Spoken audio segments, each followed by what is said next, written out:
Ice cream, it's pretty much the official taste of childhood, right? A symbol of sunny days, celebrations, and pure, simple joy. But what if I told you that in Victorian England, this beloved treat was also a hidden danger, linked to sickness and death? This is the story of how a scoop of ice cream could be a serious gamble, a story of street food, sickness, and a clever little invention called the penny lick. For just 1 penny, a kid in 19th century London could buy a moment of bliss.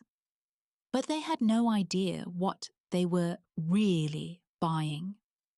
The risk of contracting diseases like tuberculosis or cholera came right along with it. This isn't just for shock value. It's a forgotten piece of history, where one of the most popular street treats was also a serious public health hazard. So, how did something so innocent become so risky? To figure that out, we need to understand the world it came from. And hey, if you enjoy digging into the surprising and sometimes dark histories behind everyday things, think about subscribing. We tell stories like this every week. By the mid 1800s, ice cream wasn't just for the rich anymore. Thanks in large part to Italian immigrants who brought their skills to Britain, ice cream hit the streets. Carts run by vendors, nicknamed hokey pokey men, became a common sight in the crowded, grimy cities of Victorian England. For the working classes, especially for kids with a penny to their name, this was a game changer. A taste of luxury was finally affordable. The way it was sold was both simple and a bit of a scam. It was called a penny lick. These were small, heavy glasses with a thick base and just a tiny cone-shaped dip on top for the ice cream. The design was a clever trick. The heavy glass felt substantial, and the shape made the tiny scoop of ice cream look way bigger than it was. A child would pay their penny, get the glass, and lick it clean. And this is where our story takes a dark turn. Because what happened next is the reason this treat was so dangerous. After a child finished, they'd hand the glass right back to the vendor.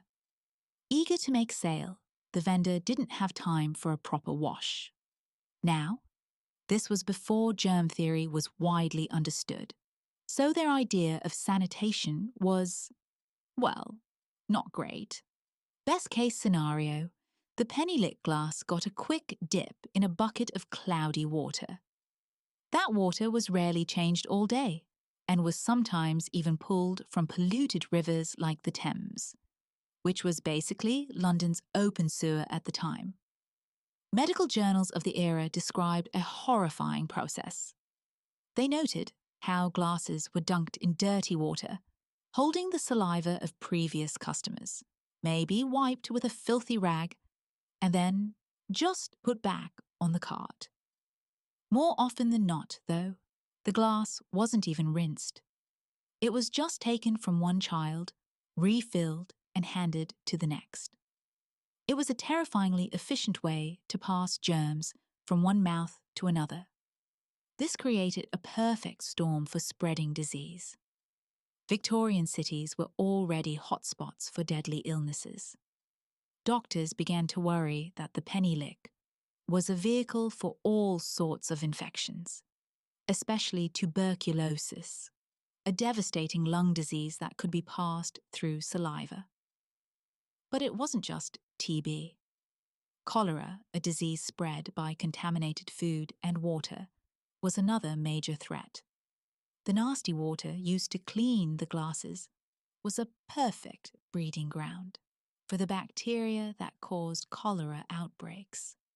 That penny for a lick of ice cream was suddenly a real gamble. For a child, it was a spoonful of joy. For public health officials, it was a ticking time bomb. The danger wasn't just in the glass, though. It was in the ice cream itself. The street vendors were often some of the city's poorest, making their products in cramped, unsanitary rooms where ingredients like milk and sugar were stored in filthy conditions. On top of that, the Victorian era was the golden age of shady food practices. Profit was king, and you rarely got what you paid for.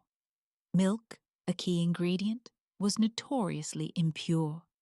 It was often watered down with chalk or plaster, sometimes added to make it look white again. Government investigations found that milk was frequently adulterated, and in some cases, it could carry diseases like typhoid from infected cows. The ice cream itself wasn't any better.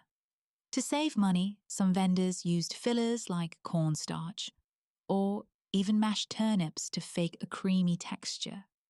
And those bright, happy colours, they could come from poisonous chemical dyes, toxic colorants used in Victorian sweets, like copper salts for green, or lead-based chemicals for reds and yellows, sometimes found their way into ice cream to make it look more appealing. In 1894, the problem got so bad, it was debated in Parliament. A doctor investigating for the government took samples of street ice cream and the water vendors used. The results were stomach-churning.